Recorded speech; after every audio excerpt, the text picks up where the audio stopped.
The Volfrani Dominion had ruled the stars for longer than most species had existed. Their empire stretched across 4 galactic arms, encompassing 37 conquered worlds. Each conquest had followed the same pattern. They would arrive. They would release their spores, and they would wait for the dying to end. It was clean. It was efficient. It was inevitable. Commander Xyrith stood on the bridge of his warship, the Ascendant, watching the blue and green planet grow larger on the main view screen. His compound eyes reflected the swirling white clouds that covered portions of the world below. It was a beautiful planet, he admitted to himself, rich in water and vegetation. It would make an excellent addition to the Dominion once its inhabitants were removed. The primitive radio signals they had intercepted told him everything he needed to know about this species.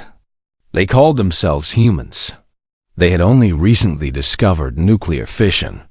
They had not yet left their own solar system in any meaningful way. They spent most of their energy fighting among themselves over resources and ideology.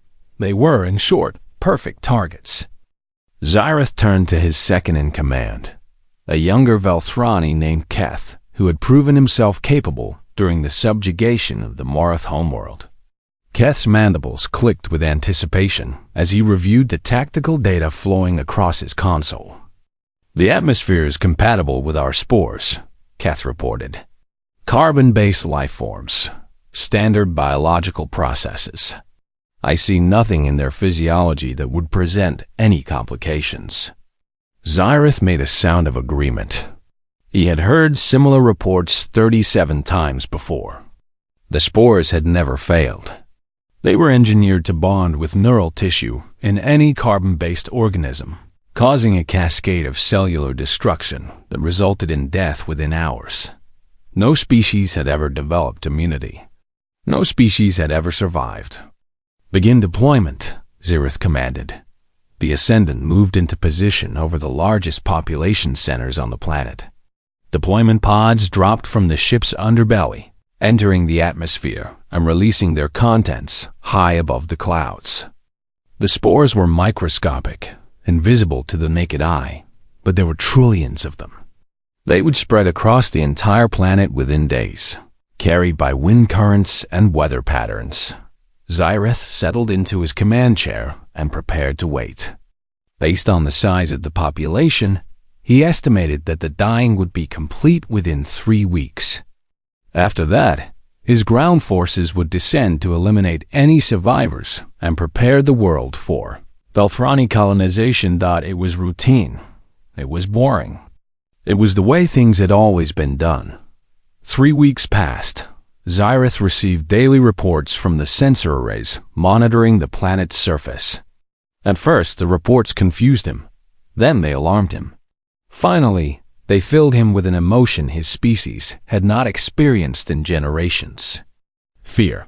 The humans were not dying. The spores had spread exactly as predicted.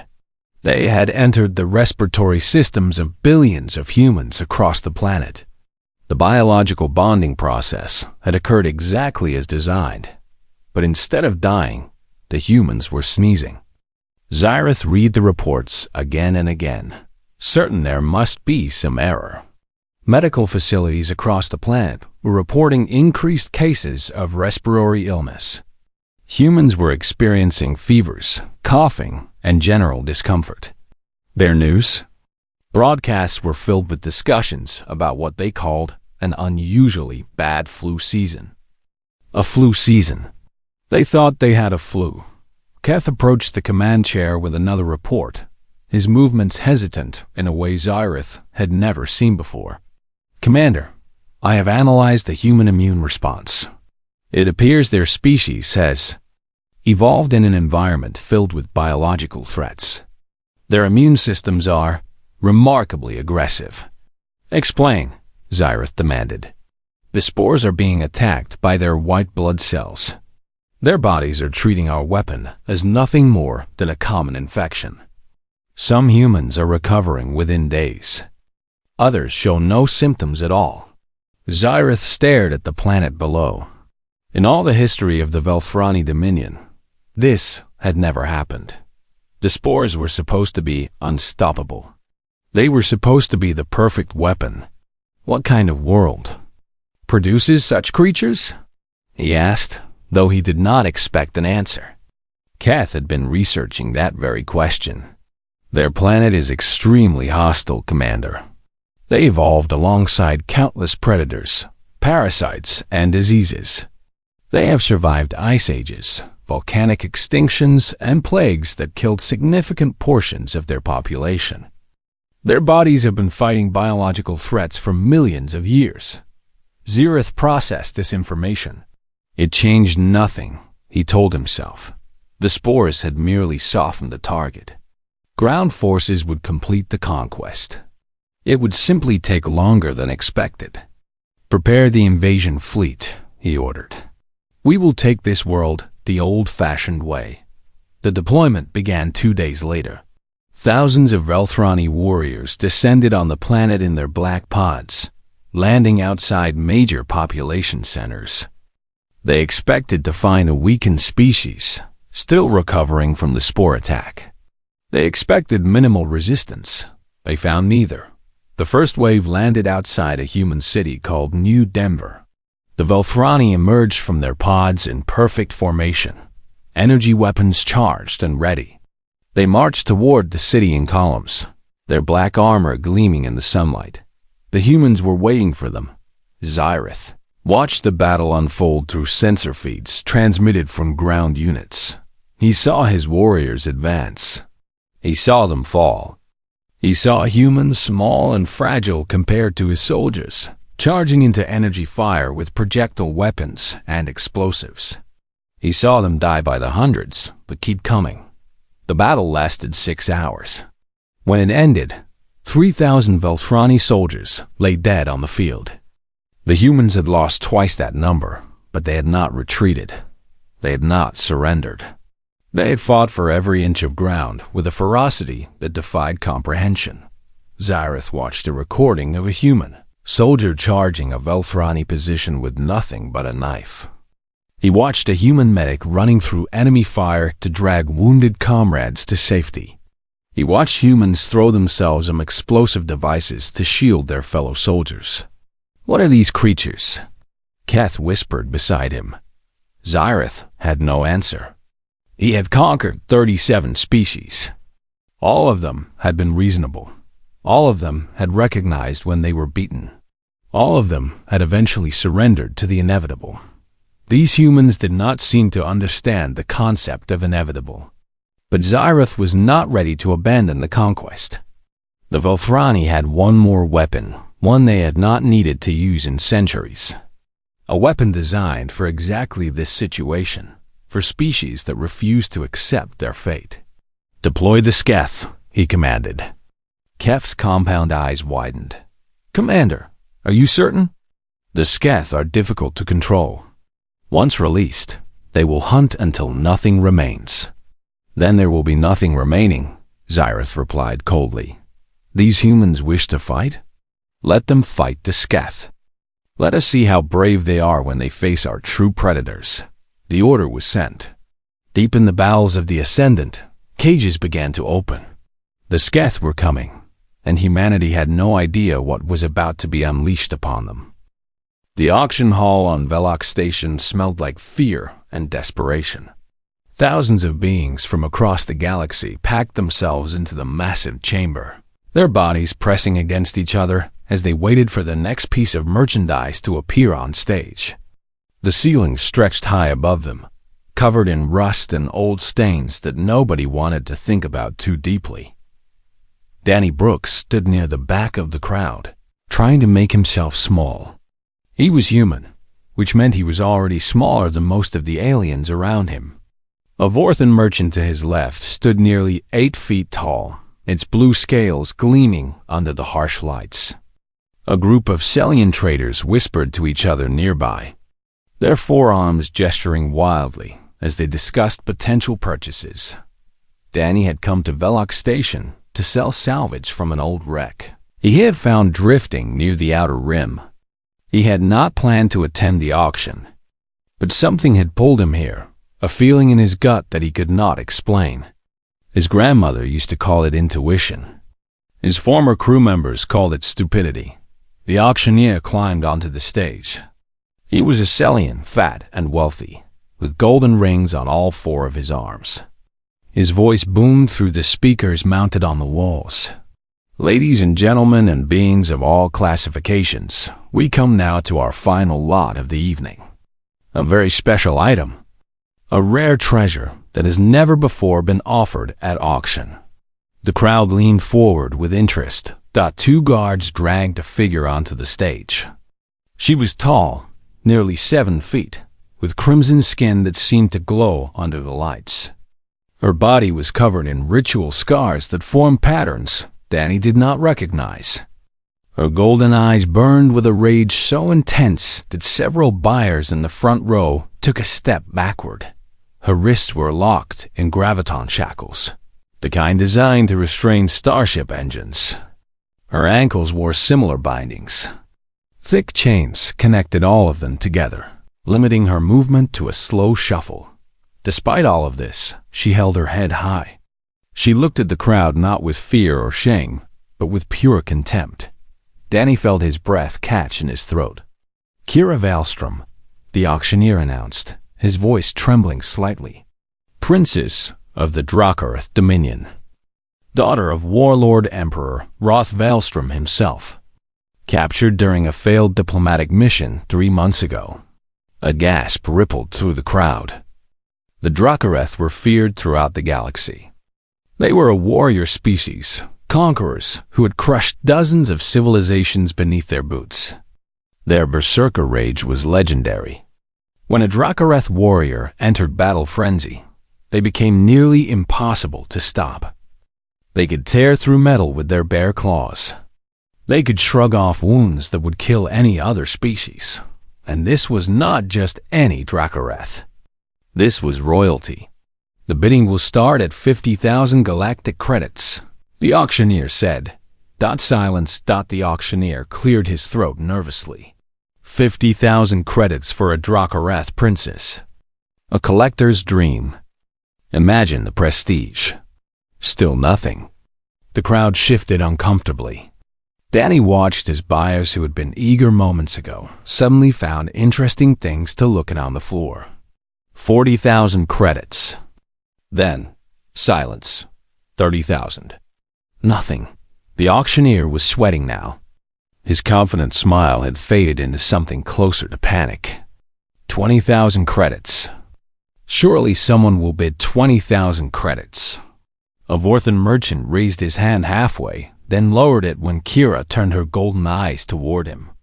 The look she gave him promised a slow and painful death. The merchant suddenly remembered urgent business elsewhere and pushed his way toward the exit. 15,000, the auctioneer tried. 10,000. Please, someone must be interested. Danny understood what was happening. Everyone in this room knew what a Drakareth berserker could do. The shackles might hold her for now, but eventually she would find a way to break free. And when she did, whoever owned her would be the first to die. She had already killed 6 handlers. The rumor said she had torn the last one apart with her teeth. Buying her was not purchasing a slave. It was purchasing a death sentence. The auctioneer laughed nervously, the sound high and brittle. 5,000 credits. Final offer. 5,000 credits for a genuine Drakareth princess. Nobody moved. Danny looked at Kira standing alone on that stage. He saw the pride in her posture, the defiance in her eyes. But he also saw something else, something that most people probably missed. Exhaustion, loneliness, the weight of months spent in chains. Being paraded from station to station, offered up like meat at a market. He thought about what would happen if nobody bought her. The auction house would not simply let her go. They would find other uses for her, worse things than slavery. Or they would simply kill her and sell her body for parts. Drakareth organs were valuable on the black market. Danny closed his eyes and took a deep breath. His grandmother's voice echoed in his memory. The measure of a person is not what they do when it is easy. It is what they do when it is hard. He opened his eyes and stepped forward. His boots echoed on the metal floor as he walked toward the stage. Every alien in the room turned to stare at the small, soft-skinned human moving calmly through the crowd. Whispers erupted around him. Is that a human? What is he doing? Does he have a death wish? Danny ignored them all. He kept his eyes fixed on Kira. She was watching him now, her golden gaze burning into him with curiosity and suspicion. He stopped at the foot of the stage and raised his hand. I will take her, he said. His voice was quiet but steady. The auctioneer stared at him in disbelief. You? A human? You wish to purchase the Berserker Princess?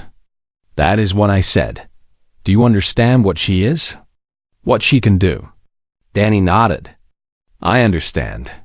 The auctioneer looked around the room, hoping someone else might step forward with a higher bid. No one did.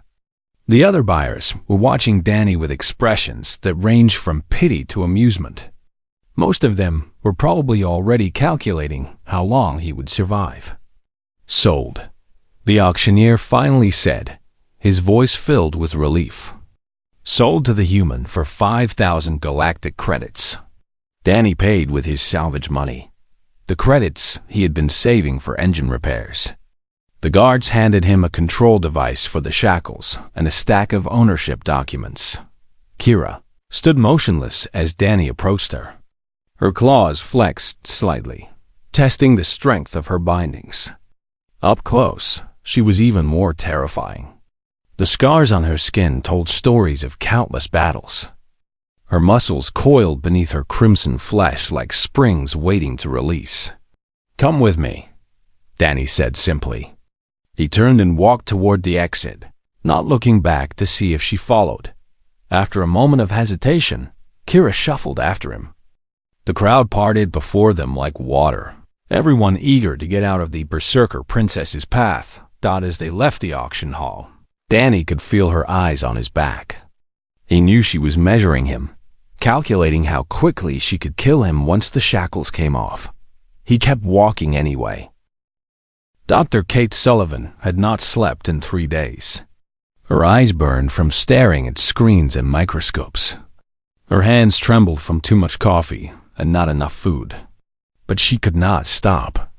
Every hour she wasted was another hour that soldiers were dying in the streets of New Denver. The laboratory was deep underground, one of several emergency research facilities the government had established in the early days of the invasion. Kate had been brought here along with dozens of other scientists, all of them given the same mission: find a weakness. Find something that could give humanity a fighting chance. Most of the others were working on weapons. Ways to penetrate the Volthrani armor. Methods to disrupt their energy weapons. Kate had been assigned to a different task. She was studying the Sketh venom. The samples had arrived 3 days ago, collected from the bodies of soldiers who had died from Sketh stings. Kate had immediately begun analyzing the compound, breaking it down into its component parts and studying how it interacted with human tissue. What she found amazed her. The venom was complex, far more sophisticated than anything nature could produce on Earth. It was clearly engineered, designed to attack carbon-based life forms at the cellular level. When it entered the bloodstream, it bonded with cell membranes and caused them to break down. The result was exactly what the soldiers had described. The body essentially dissolved from the inside out. But there was something familiar about the chemical structure. Kate could not identify it at first.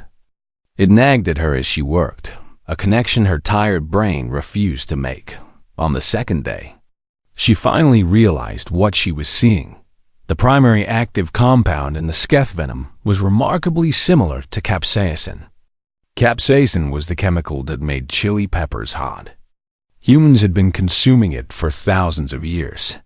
Their bodies had developed specific receptors for it, ways of processing the compound that turned what should be a painful irritant into a pleasurable sensation.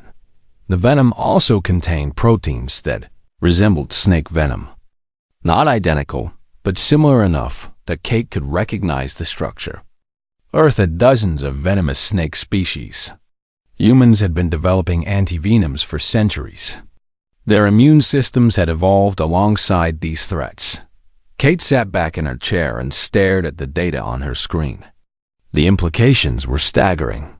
The sketh venom was lethal to humans, yes, but it was lethal primarily because of the concentration. The compound itself was not fundamentally different from things humans encountered every day. Their bodies knew how to process these chemicals. They had been doing it for millions of years. A smaller dose, she theorized, would not be lethal. It would be painful. It would cause significant discomfort. But a human body could survive it. She needed to test this theory. Animal testing would take too long. There was no time for proper clinical trials. Every day that passed meant more soldiers dying to sketh stings. Kate made a decision that went against every principle of scientific ethics. She diluted a sample of the venom to approximately 1% of its original concentration. She prepared medical equipment to monitor her vital signs. Then she injected the diluted venom into her own arm. The pain was immediate and intense. It felt like fire spreading through her veins, like every nerve ending in her body was being burned simultaneously. Her heart rate spiked. Her blood pressure soared. Sweat poured down her face as she gripped the edge of the table and fought to stay conscious. But she did not die. Her body processed the compound, fighting it off just as it had been fighting off similar compounds for her entire life. Within an hour, the worst of the symptoms had passed. She was left exhausted, shaking, but alive. Kate began writing her report. The next day, she presented her findings to the military command. General Paul Vance listened in silence as she explained the chemistry, the evolutionary biology, the implications of her discovery. "You are telling me," Vance said slowly, "that our soldiers can survive a sketh sting?" "Not at full concentration," Kate admitted. "A full dose of venom would still be lethal. But the important thing is that our bodies recognize these compounds. We can process them. Given time and proper treatment, we could potentially build up resistance." Vance leaned back in his chair. He was a large man with gray hair and the kind of face that had seen too much war. "That does not help us now. Our soldiers are dying today." Kate nodded. She had anticipated this objection. "There is something else. Something that might help immediately." She explained her idea. At first, Vance thought she was joking. When he realized she was serious, he looked at her like she had lost her mind. "You want to broadcast a human surviving a sketh sting to the Velthrani fleet," he said. "You want them to see that their ultimate weapon cannot kill us." "The psychological impact could be enormous," Kate said. "These aliens have conquered 37 species. Every single one of them died to the sketh. If we show them that we are different, that we can survive what killed all the others, it might change their entire calculation about this war." Vance was quiet for a long time. Kate could see him weighing the risks, considering the possibilities. Finally, he spoke. "Even if someone survives the initial sting, they would be in no condition to do anything impressive. They would be screaming, incapacitated. That is not exactly a show of strength." Kate had thought about this too. What if the person did something impossible? Something that would demonstrate not just survival but dominance? "What do you have in mind?" Kate told him. Vance stared at her in disbelief. "That is insane," he said. "Yes," Kate agreed. "But it might work." Vance thought about the soldiers he had lost. He thought about the reports coming in from other battlefields, the spreading devastation, the growing despair. He thought about what would happen if humanity lost this war. "We would need someone willing to volunteer," he said finally. "Someone willing to be stung by a sketh on live broadcast and then—" He shook his head. "I cannot order anyone to do that." "I know," Kate said. but I think we can find someone." 3 days later, word reached the forward base outside New Denver. They needed a volunteer for a special mission. The details were classified, but the risks were made clear. Whoever volunteered would be facing a Sketh up close. They would be stung. They might die. Lieutenant Danny Hopper heard about the mission from his commanding officer. He thought about Greg. He thought about the promise he had made as his friend died in agony. He thought about all the soldiers who had fallen to the Sketh, all the screaming, all the horror. He stepped forward and volunteered. When they told him what the mission actually involved, he almost laughed. It was the craziest thing he had ever heard. It was also the bravest. He said yes anyway. The capture of a live Sketh took 3 days and cost 19 lives. Danny had watched the operation from a distance, his stomach tight with anxiety. The creature they were hunting was a nightmare made flesh. It moved through the ruins of New Denver like death itself, killing anyone who came within reach. Its armored hide deflected bullets. Its claws could tear through steel. Its venomous tail struck with the speed of a snake, but it could be trapped. After studying the creatures for weeks, the tactical teams had identified patterns in their hunting behavior. The Sketh were predators, and like all predators, they could be lured with the right bait. The bait was human soldiers. Volunteers who knew they might not survive. The trap was simple but effective. A reinforced steel container buried beneath the rubble of a collapsed building. A narrow entrance that the Sketh could enter, but not easily escape from. Electromagnetic barriers that activated once the creature was inside. Thought it worked. Barely. 12 soldiers died, drawing the creature into position. 7 more died when the barriers failed temporarily and the Sketh nearly escaped. But in the end, they had it. A living Sketh, contained and secured, ready for transport. Danny stood in the briefing room and watched the video footage of the captured creature thrashing against its restraints. It was even more terrifying up close. Its eyes were completely black, showing no emotion or intelligence. Just hunger. Just the endless need to hunt and kill. "That is what you will be facing," General Vance said. "We have weakened it with sedatives, but it will still be dangerous. It will still be fast. And when it stings you, it will hurt more than anything you have ever experienced." Danny nodded. He had already accepted this. He had already made peace with the possibility that he might die. Dr. Kate Sullivan entered the room carrying a case full of medical equipment. She had been working around the clock to prepare for this moment. Antivenoms, pain suppressants, stimulants, emergency resuscitation equipment. Everything she could think of that might keep Danny alive. "The key is dosage," she explained, setting up monitoring equipment on a table. "A full Sketh sting delivers approximately 50 milliliters of venom. That is enough to kill almost anything. But the creature cannot control its output precisely. If we can ensure you receive a partial dose, your odds of survival increase significantly." "How do we ensure a partial dose?" Danny asked. Kate hesitated. "We cannot. Not with certainty. But based on my analysis, a sting to a limb will deliver less venom than a sting to the torso. The shoulder or arm would be ideal. We need to hope that the Sketh targets an extremity." Hope. That was not a word Danny liked to rely on in combat situations. But this was not combat. This was something entirely different. "Talk me through what happens after the sting," he said. Kate explained the sequence of events in clinical detail. The venom would enter his bloodstream immediately. He would feel intense burning pain as the compound began attacking his cells. His heart rate would spike. His blood pressure would become unstable. He would experience fever, sweating, possible hallucinations.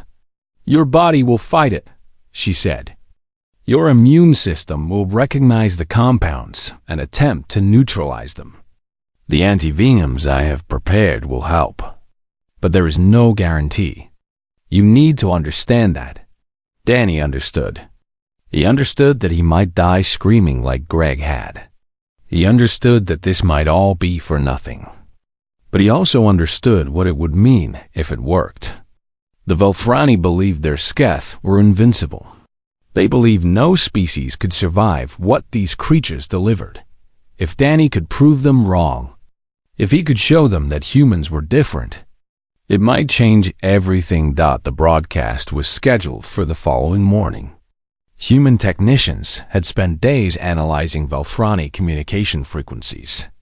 They knew how to transmit a signal that every ship in orbit would receive.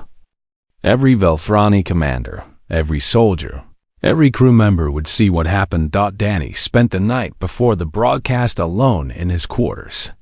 He did not sleep.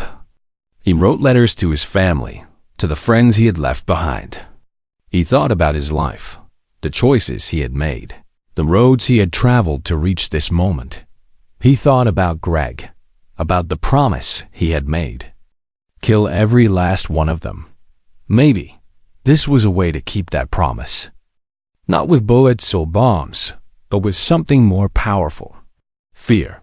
If he could make the Velthrani afraid of humanity, if he could show them that their ultimate weapon was not enough, maybe he could save more lives than he ever could have with a rifle. Morning came too quickly.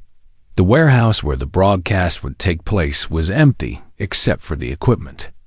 Cameras surrounded a central area where a single chair had been placed. Across from the chair, secured by heavy chains and electromagnetic restraints, was the SKETH. Danny walked in and felt his heart stop.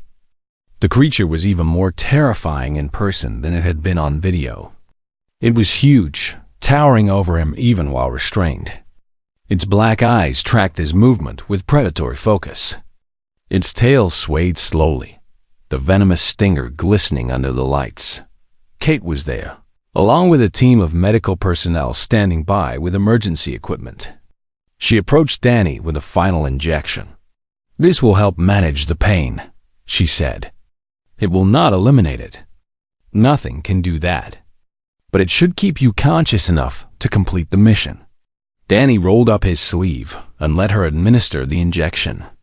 He felt a slight warmth spread through his body, followed by a strange calm that he knew was artificial.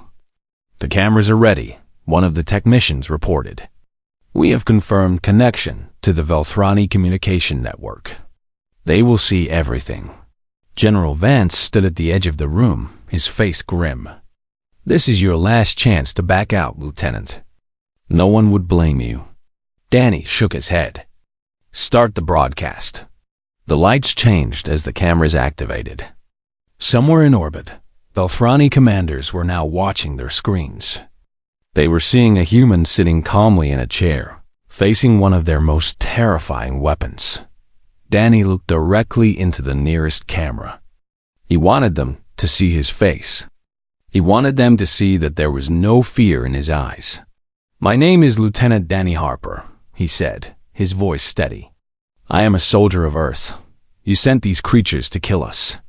You thought they would break us. You were wrong." He nodded to the technicians. The restraints holding the Sketh began to release.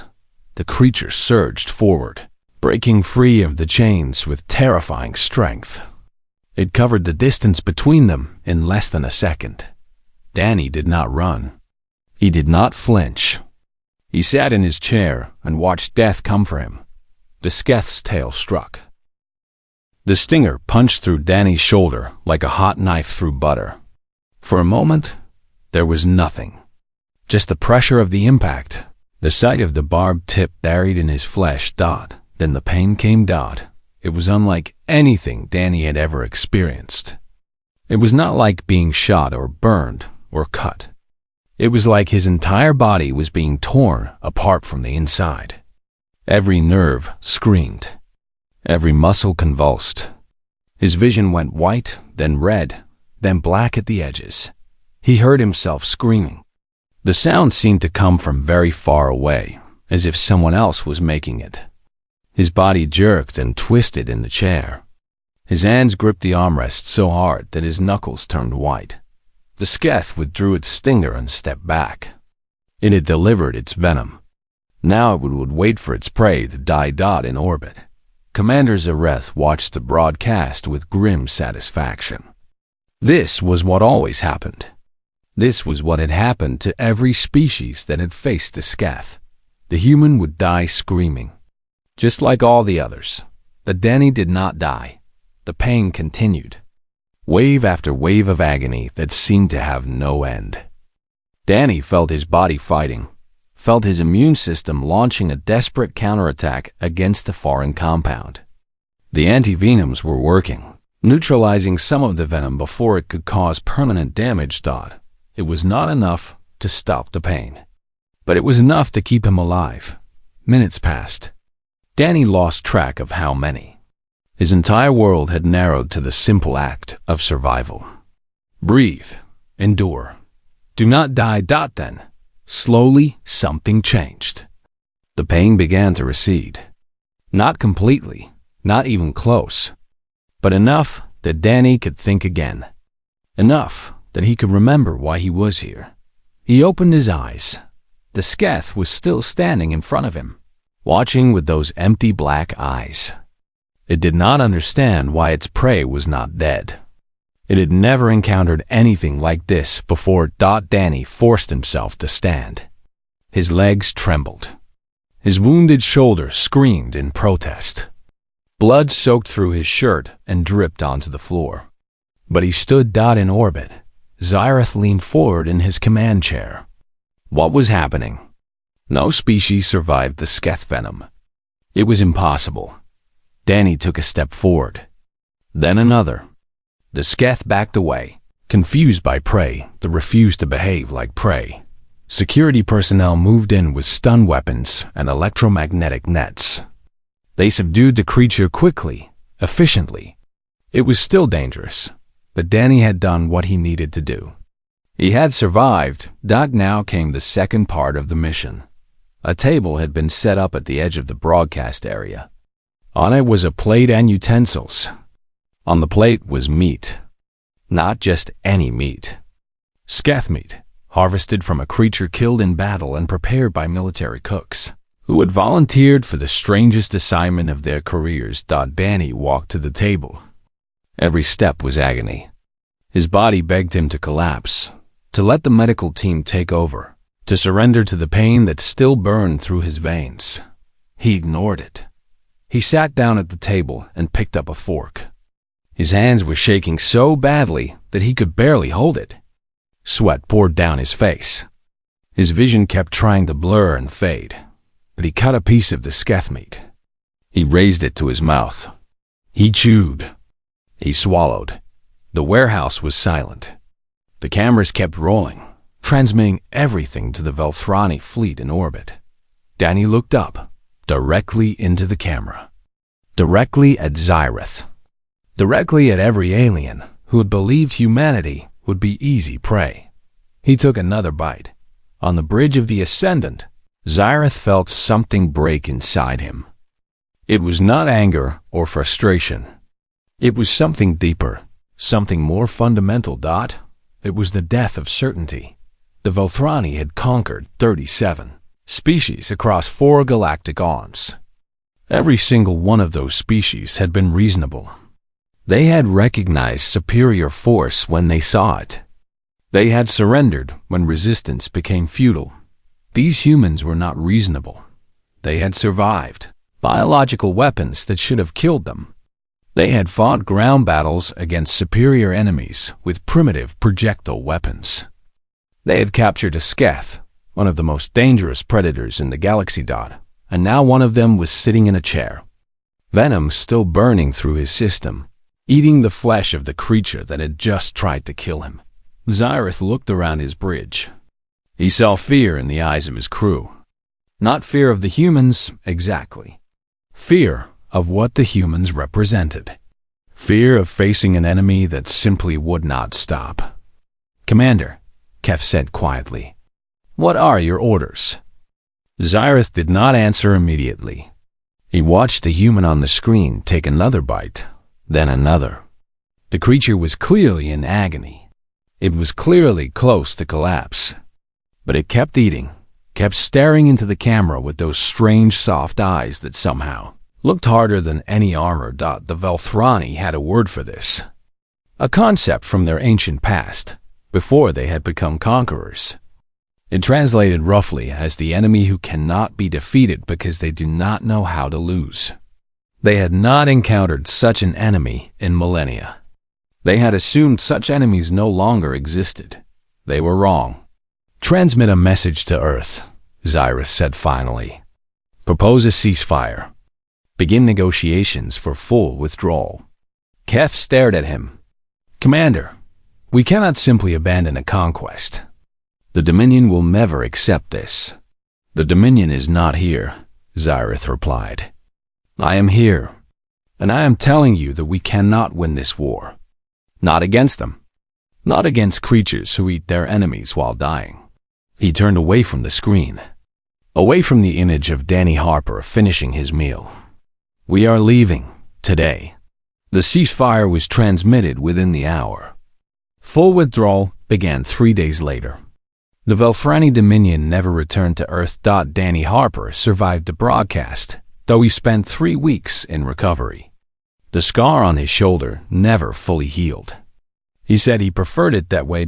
Kate Sullivan received every scientific honor her planet could offer. She wrote papers about the Sketh venom that would be studied for generations. She never performed another experiment on herself. General Vance retired after the war ended. He spent the rest of his life telling anyone who would listen about the day a single human soldier turned the tide of an alien invasion by eating dinner. Years later, when other species began making contact with Earth, they all asked the same question. How had humanity defeated the Velthrani? The answer became legend across the galaxy. The humans had won not because they were stronger or smarter or more advanced. They had won because they refused to accept defeat. They had won because when faced with the most terrifying predator their enemies could create, one of them had sat down and eaten it for dinner. The galaxy learned something important about humanity that day. Something that would shape every interaction with Earth for centuries to come. Humans were not the strongest species in the universe. They were not the smartest or the most technologically advanced.